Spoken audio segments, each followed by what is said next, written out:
এই নাফরমান, আমি চাইলে তো দুনিয়াতেই প্রত্যেককে সেজদা দিতে পারতাম, দেওয়াইতে পারতাম, আমার আনুগত্য করাইতে পারতাম। আমার জমিন, আমার আসমান, আমার সূর্য, আমার চাঁদ, আমার রাত, আমার দিন, আমার নিঃশ্বাস, আমার অক্সিজেন, আমার হার্টবিট, সবই তো আমার। আমি চাইলে পারতাম বান্দা, আমি তো বাধ্য করে আনুগত্য নিতে পারতাম। কিন্তু যদি বাধ্য করেই নিতাম তো পুরস্কার দেব কেন? তাইলে আর পুরস্কার দেব কেন? তাইলে আর জান্নাত জাহান্নামের কি দরকার? বিচার আচারের কি দরকার? আখেরাতের কি দরকার? হাসরের মাঠের কি দরকার? কারণ আমি যাকে বাধ্য করাইয়া সেজদা করাইছি, তো সেখানে তোমার কৃতিত্ব কি? আর তোমার যদি কোনো কৃতিত্ব না হয় তো পুরস্কার কি? আবার কথা বোঝেন নাই? ওয়ালাউ শি'না লাআতাইনা কুল্লা নাফসিন হুদাহা, আমি চাইলে পারতাম বান্দা, কিন্তু ওয়ালাকিন হাক্কাল কওলু মিন্নি, আল্লাহ বলে আমার চূড়ান্ত ফয়সালা নাফরমান। আজ এটা হাসরের মাঠ, আজ আমি মাফ করার দিন না, আজ হাসরের মাঠ বিচার করার দিন। আজ আমি বিচার করব। লা আমলাআন্না জাহান্নামা মিনাল জিন্নাতি ওয়ান নাসি আজমাইন। আল্লাহ বলবে, এই বেঈমান, তোর মতো কোটি কোটি নাফরমান মানুষ এবং জিন দিয়া আমি আল্লাহ আজকে জাহান্নাম পূর্ণ করব, জাহান্নাম পুরা করব। আজ আমি মাফ করব না, আজ আমি বিচার করব।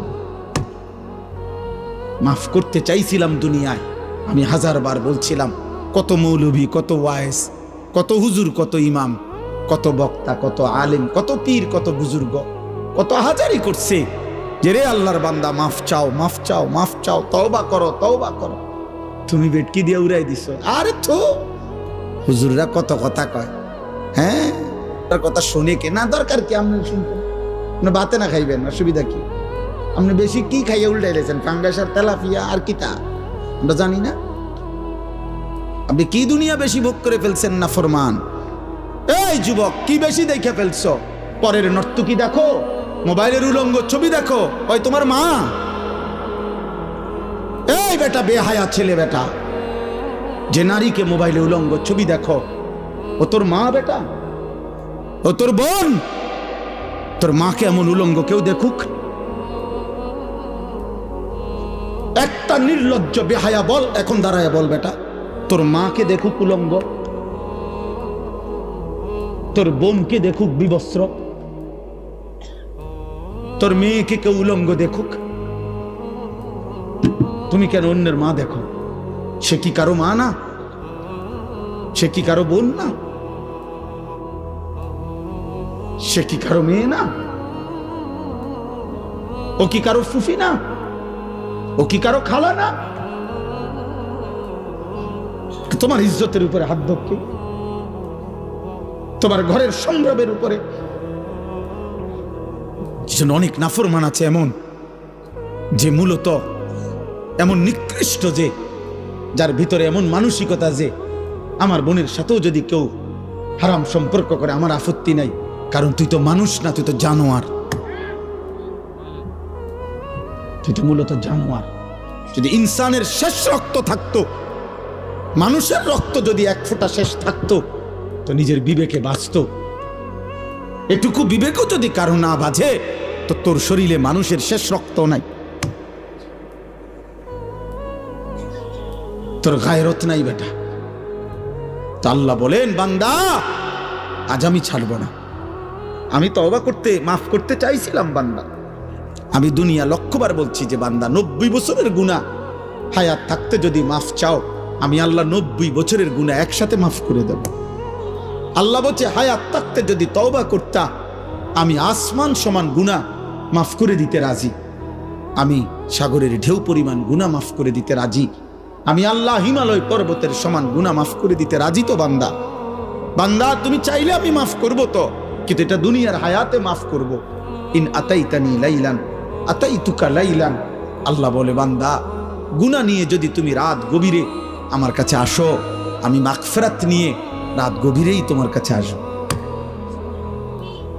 ইন আতাইতানি নাহারান আতাইতুকা নাহারা। তুমি যদি দিনে আসো, আমি দিনেই আসবো। তুমি বান্দা আসবা গুনাহ নিয়া, আমি রব আসবো রহমত মাগফিরাত নিয়া। তুমি আসবা এক বিগত, আমি আল্লাহ আসবো এক হাত। তুমি আসবা এক হাত, আমি আসবো 2 হাত।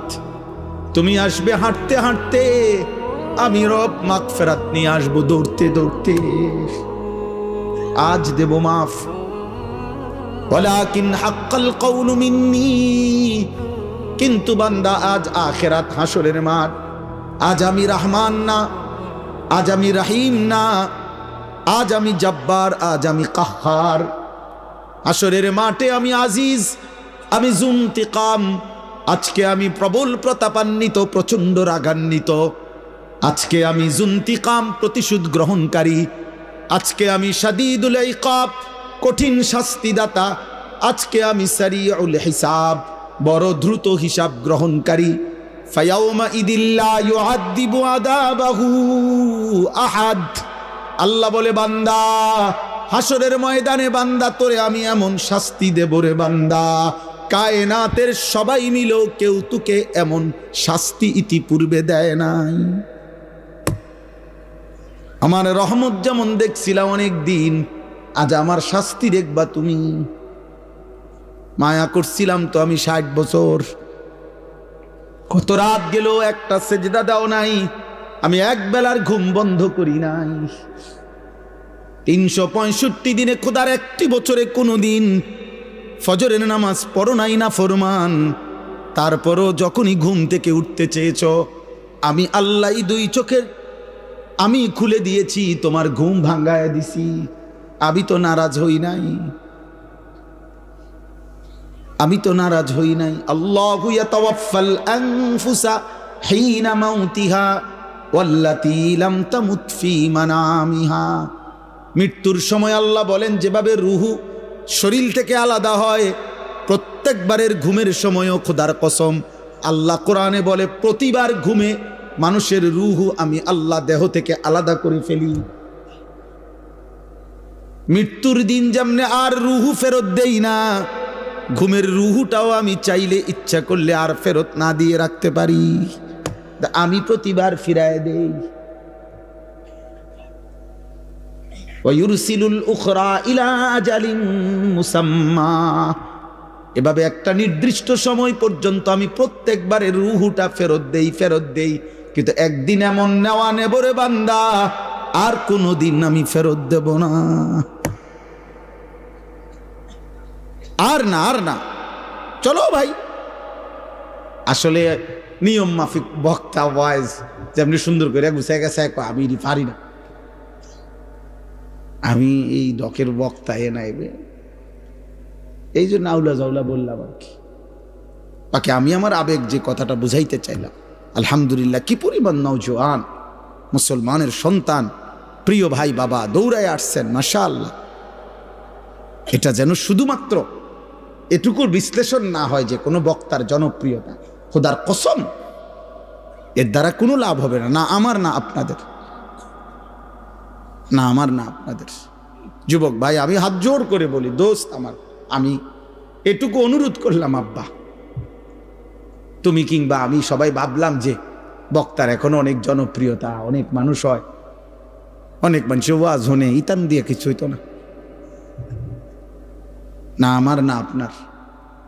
বরং আমরা প্রত্যেকেই আমাদের জীবনের মধ্যে যেন ভারসাম্যতা আনি। আমাদের জীবনের একটা ভারসাম্য দরকার, ব্যালেন্স দরকার। আমাদের জীবনের একটা ভারসাম্যতা আল্লাহ তাআলা বারবার বলছে, কোরআন বারবার বলছে, রাসূলুল্লাহ সাল্লাল্লাহু আলাইহি ওয়াসাল্লাম বারবার বলছে, বান্দা শোনো, আল্লাহ বলছে বান্দা দুনিয়া আমি দিছি, তো তুমি এমন করতেছো কেন? এই হাসি, এই কান্না, এই রোদ, এই বৃষ্টি, এই আলো, এই বাতাস, এই আকাশ, এই জমিন, এই রাত্র, এই দিন, এই উপার্জন, এই ক্ষেত, এই ফুল, এই ফল, এই ফসল, স্ত্রী নামের এই মহিলা, মা নামের ওই মহিলা, বাচ্চা নামের এই সন্তান, তোমার দেহ, তোমার শরীর, তোমার সব আয়োজন তো আমার দেওয়া, তো সব কার? এ তো আমার দেওয়া বান্দা, এ তো আমি দিছি তোমার জন্য, তোমার দেওয়ার জন্য, ভোগ করার জন্য দিছি তো আমি তো তোমার সব চাহিদা আমি দিছি। মাকে দেখলে তোমার কলিজায় একরকম মনে হয়, তোমার স্ত্রীকে দেখলে তোমার দিলে ভিন্ন রকম মনে হয়, এই ভিন্ন রকম অনুভূতি তা আমি দিছি। আমি যদি এক করে দিতাম, দোনোজনরে যদি মা মনে হইতো, কথা বলে না, মা আর বিবি যদি দোনোজন মা হয়ে মনে হইতো, অথবা মা আর বিবি দুজনকে যদি বিবি মনে হইতো, ও মিয়া কি হইতো তখন? এই সংসার চলতো, এই দুনিয়া চলতো যে মাকে মনে যা মনে হয় তা স্ত্রীকে তাই মনে হয়, অথবা স্ত্রীকে যা মনে হয় মাকেও তাই মনে হয়। নাউযুবিল্লাহ। তাহলে আল্লাহ তাআলা বলেন, বান্দা প্রতি মিনিট, প্রতি সেকেন্ড সেকেন্ড আমি তোমার জিন্দিগির প্রতি অবস্থার এই পরিবর্তন, এই কায়নাতের এই বর্ণাঢ্য আয়োজন, এ তো আমার দেওয়া। তা আমি তো বাদ দিতে বলি নাই, আমি তো বিয়ে করতে নিষেধ করি নাই, আমি আল্লাহ তো উপার্জন করতে নিষেধ করি নাই, আমি তো খাবার খাইতে নিষেধ করি নাই, আমি পেশাব করতে নিষেধ করি নাই, আমি পানি পান করতে নিষেধ করি নাই, আমি স্বামী স্ত্রী মিলিত হইতে নিষেধ করি নাই, কোলের বাচ্চা আদর করতে তো আমি নিষেধ করি নাই। এক বাচ্চা রাসূলুল্লাহ সাল্লাল্লাহু আলাইহি ওয়াসাল্লামের কাছে যখন দিছে, মদিনার আনসারীদের একজন বাচ্চাকে নবী তাকে কপালে গালে যখন চুমা দিছেন, তখন মদিনার একজন লোক নবীজিকে সামনে বলছে, মুহাম্মদ আপনি বাচ্চাদেরকে চুমু দিলেন? বলছে কেন, অসুবিধা কি? বাচ্চাদেরকে চুমু দিতে হয়, আদর করে এভাবে?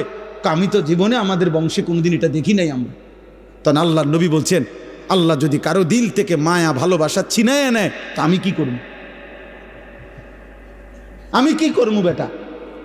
আল্লাহ যদি তোর দিলে ভালোবাসা না দেয় সন্তানের প্রতি, তো এটা আমার কি করার আছে? তার মানে এই ভালোবাসা, এই আদর, এই আপ্যায়ন, এই আয়োজন সবই তো আল্লাহর দেওয়া। তা আল্লাহ তো আমাদেরকে এগুলো ভোগ করতেই দিয়েছেন, আমাদেরকে ব্যবহার করতেই দিয়েছেন। নারীর চাহিদা যুবক তো আল্লাহর দেওয়া, পানির চাহিদা তো আল্লাহর দেওয়া, ক্ষুধার চাহিদা তো আল্লাহর দেওয়া, উপার্জনের চাহিদা তো আল্লাহর দেওয়া। এই বাজারে রাত 2টা বাজে, 2:30 বাজে, আমি তো সব আরো বহু বলছি, নিমসার বাজারের কথা আমি আরো অনেক মাহফিলে বলছি। এই বাজারে তো আমি প্রায় অহরহ এদিক দিয়ে আমি রাত্রে 3টা বাজে, 2:30 বাজে আমি এদিক দিয়ে যাই।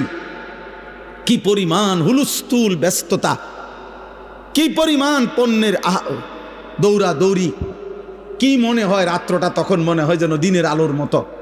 তাইলে এই যে প্রেরণা, একটা মানুষ ঘুম নিশিতে না গিয়ে উপার্জনের মানসিকতা, এত কষ্ট করার ঘাম ঝরতেছে, আল্লাহ বলেন এ তো আমি দিছি। তার কলিজায় উপার্জন করো, সংসার করো, বিবি বাচ্চার জন্য কিছু করো, ঘর করো, জমি ব্যবস্থা করো, ফসল করো, ক্ষেত করো, রোজগার করো। তা আল্লাহ বলেন এগুলো তো সব আমি দিছি। বান্দা এই সব আয়োজন আমার, তা আমি সেজদা পাবো না কেন? তোমরা একটা ছেলে বলো, বাবা আমি তোমার লগে বোঝাপড়া করতে চাই, আমি তোমার সাথে ইনসাফের কথা, তোমার যদি ইনসাফ থাকে, বিবেক থাকে, তুমি যদি মরে না যাও, তুমি যদি মানুষের বাচ্চা হও, এই বেনামাজি তুমি যদি মানুষের বাচ্চা হও, তো মানুষের ঘরে যদি জন্ম নিয়ে থাকো, তো তুই বেটা বল, বেটা তুই কেন সেজদা দিবি না? এই নাফরমান বল বেটা, আল্লাহর গোলামি কেন করবি না নাফরমান? বলেন। আল্লাহ তো কোনো জানোয়ারকে বলে না এটা যে আমার সেজদা দাও, আল্লাহ তো ইনসানকে বলছে। যদি বলি জানোয়ারকে বললেন না কেন, আল্লাহ বলবে জানোয়ারকে সেই যোগ্যতাই দেই নেই। কুকুরকে যদি, গরুকে যদি বলা হয় তাকবীরে তাহরিমা বাঁধো, সোজা হইব কেমনে? কিন্তু আমাদেরকে যোগ্যতা দিয়েছেন কিনা? আমাদের শরীরের মধ্যে আল্লাহকে সেজদা দেওয়ার যোগ্যতা আছে, রুকু করার যোগ্যতা আছে, আমাদের নিয়ত বাঁধার যোগ্যতা আছে, আমাদের আল্লাহর সামনে দাঁড়াইবার যোগ্যতা আমাদের দেহে আছে। আমরা দেব না কেন? বলেন বলেন ভাই, বলেন নওজোয়ান বাবা, বলো। দুনিয়ার সব আয়োজন তো আমাদের আল্লাহর দেওয়া, আল্লাহকে ভুললাম কেন? এই জন্য আজকে সূরা ফাতিহার এই 4টা আয়াত আমি শুধু লম্বা তাফসির করান, আমি বললাম না আমি তেমন আহামরি তেমন সুন্দর করে কইতে পারি না, কিন্তু আমি শুধু এতটুকু কথা বলতে চাই। আল্লাহ তাআলা বলছে, বান্দা তুমি শুধু ভারসাম্য আনো, মানে ব্যালেন্স করো। ব্যালেন্স মানে তুমি শুধু একটা জিনিস বোঝো, এই সৃষ্টির সব আয়োজন আমার, আমি দিয়ে যাচ্ছি। কথাটা শেষ বুঝেন, আমি দিয়েও যাব। তুমি ডাকো বা না ডাকো, সেজদা দাও বা নাফরমানি করো, ঈমান আনো বা কুফরি করো, আমি দুনিয়া দেব বান্দা। তবে শুধু একটা কথা মনে রাখো, আমি কিন্তু আজ দুনিয়ায় যা দিচ্ছি, আগামী দিন আখেরাতে তা হিসাব নেব। কথায় দূরে। আমার হাসি, আমার কান্না, ওই যে ওই ওই দেখেন ও কি করে দেখ, অপদার্থ কি করে দেখ, কোনো মানে ব্রেন কাজ করে না, অগণিত ছেলের সেন্স কাজ করে না। কোন শব্দ, পাথরের আঘাত দিল, মানে পাথর দিয়েও যদি তার বুকে ধাক্কা দেন তার বুক নড়বে না। অসংখ্য যুবকের হালাতে কোন শব্দ, সে একবার তার মনেও আসে না যে, মনে করেন এই দিনকে দিন, রাতকে রাত নারী দেখে, উলঙ্গ ছবি দেখে, নামাজ নাই, এর একটাবার বুঝেও না যে এর দ্বারা মানুষে আমার আব্বারে কি করবে। আমার মনে আছে আমি ছোটবেলায় কত সময় দেখছি আল্লাহর দয়ায় আমগরে মানুষে কইতো, এ হুজুরের ফুত সাবধান, উল্লাপাল্টা করো না। এটা তো নিয়ামত, এটা নিয়ামত না? মানুষে যেটা কইসার শর্মে তখন সইরে গেছি, এ হুজুরের ফুত, হুজুরের ফুত। আহা, কিছুই ভাবো না তোমরা ছেলেরা। তোমার মায়ের ইজ্জত কি, তোমার বাবার সম্মান কি, তোমার বংশ কি, তোমার আল্লাহ কে, তোমার রসুল কে? না, তোমার মনে যা চাইছে তা, তোমার মনে যা চাচ্ছে তাই। মনে রাখতে হবে আব্বা, চাহিদা পূরণ যে জীবন, মানে শুধু চাহিদা পূরণ, এটা ইনসান না, এটা জানোয়ার। এটা আমি কালকে বিস্তারিত, কালকে না জানি পরশু জহির ভাইয়ের মাদ্রাসার মাহফিল এটা বলছি, শাহদিলার বাগ, লম্বা সময় বলছি। এই জন্য আমার অনুরোধ এটা, আল্লাহ তাআলা বলছে ভারসাম্য আনো, এই কথাটাই এখানে। অর্থাৎ আজ আমি দুনিয়ায় রহমত দিচ্ছি, আজ আমি দুনিয়া সব দিচ্ছি, আলহামদুলিল্লাহি রব্বিল আলামিন। আল্লাহ বলেন সমস্ত প্রশংসা আল্লাহর জন্য। সব প্রশংসা কার জন্য? যদি বলি কেন, আল্লাহ বলবেন নয় কেন, বুঝলেন না? আল্লাহ বলছেন সব প্রশংসা কার জন্য। আমরা যদি আল্লাহকে প্রশ্ন করি যে কেন, আপনার জন্য সব প্রশংসা কেন, তো আল্লাহ আবার পাল্টা বলবে আমার জন্য নয় কেন। তুমি কও আমার জন্য নয়, অন্য কারো জন্য হতে পারে, কেন সেটা কারণ তুমি কও। চারিদিকে তুমি আবার তাকাও, তোমার মাঝে আবার দেখো, চারিদিকের যত আয়োজন সবই তো আমার, তোমার মাঝে যত আয়োজন তাও তো আমার, তো প্রশংসা আমার নয় তো কার?